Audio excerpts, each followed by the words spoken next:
dito ko lang pala matatagpuan ang premium steak na hinahanap ko na hindi bubutas ng aking bulsa, pero ang quality ng mga steak nila dito ay pangmamahaling resto. At dahil nga napapadalas na ang init ng ulo ng aking misis dahil sa mga content ko na magagandang babae na trabaho lang naman, ay dinala ko siya dito sa isang steakhouse at pinatikim ko ang mga bestseller gaya nga nitong tomahawk, grass-fed eye rib eye platter, USDA steak and local steak, truffle pasta solo at steak fried rice. Han, gusto ko naman bumawi sa'yo. Saan? Dadalhin kita sa affordable pero premium steak. Gusto ko magpasikat sa'yo eh. Saan yun? Ito yun, no? O, tara. Tara. Hi sir, welcome to Escobar Lago po. Boss, dito ba yung tomahawk? Yes, sir. Yung malaki, yung masarap? Yes sir. Pero walang magandang babae dyan, boss. Wala sir, pogi lang. Pogi lang? Yes po. Balik ka na. O, patay tayo dyan. Ba't ang bilis mo? Hi sir, welcome sa Escobar Steakhouse. Hello po, sir. Dito ba, sir, yung tomahawk? Yung masarap? Yes sir. Masarap daw yung tomahawk, sir eh. Sir, pabitaw na, sir. Dito ba yung sir yung tomahawk? Yes sir, dito po. Dito ko muna sa gilid banda. At kung gusto niyo matikman yan, ay dito lang yan sa Escobar Steakhouse na located sa One Bristol, North Fairview, Quezon City. At kung malayo naman kayo dito, ay baka meron pang malapit na branch sa inyo sa Quezon City. Meron din sila sa Caloocan at Parañaque, and soon ay magkakaroon na rin sa Marikina and Bulacan. I'm crazy for you. Touch me once and you know it's true. So wag na nga natin patagalin pa, tiki man time na.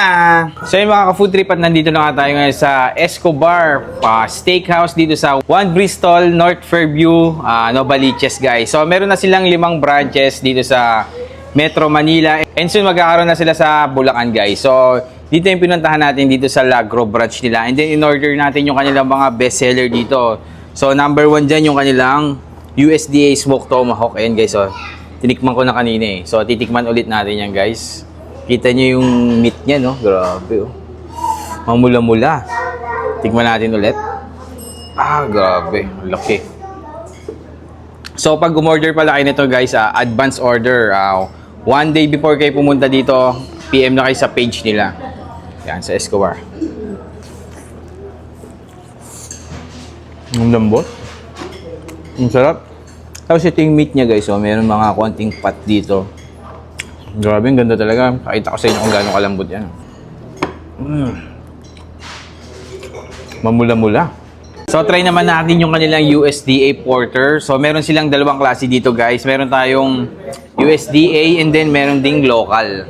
So try natin yung kanilang USDA Porter. Ayan guys, so grabe.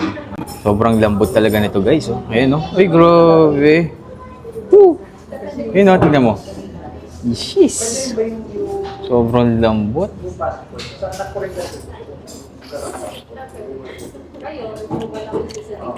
Sobrang lambot na to.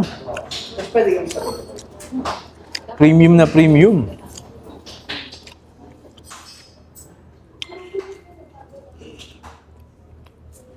So meron din sila dito guys na porterhouse na local naman. Ito with kasama ng rice yan. Try natin yan. So kanina USDA, ito naman yung local nila. So 2 klase yung meron sila dito mga steak.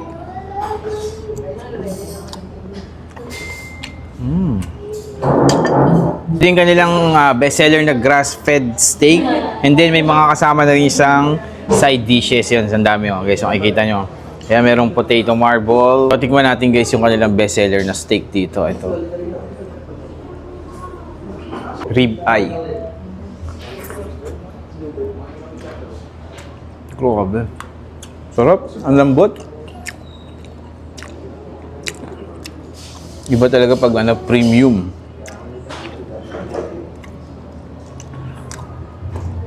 Isa pa. So try naman natin yung kanilang steak rice platter guys. Ito yung kanilang rice na niluto sa sa steak. Ayan. Hinilutuan na steak. Ayan. Try natin kung gaano kasarap to. Steak rice platter.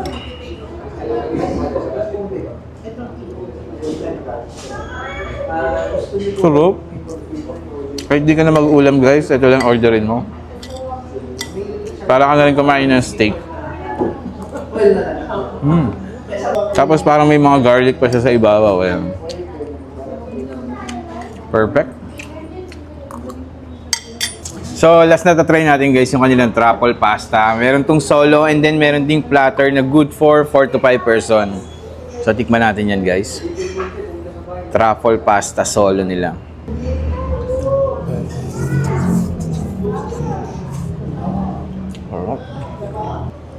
Panalo. So, yung mga ka-food trip, kung naghahanap kayo ng affordable pero premium steak, dito na yan guys sa Escobar Steakhouse. Try nyo na yan. Meron na silang 5 branches dito sa Metro Manila and then magkakaroon pa sa Bulacan. Marami pa silang mag-o-open guys eh. So, check nyo lang yung page nila kung saan yung mga branch na malapit sa inyo. So, yun lang mga ka-food trip. Kakain na kami. Bye-bye.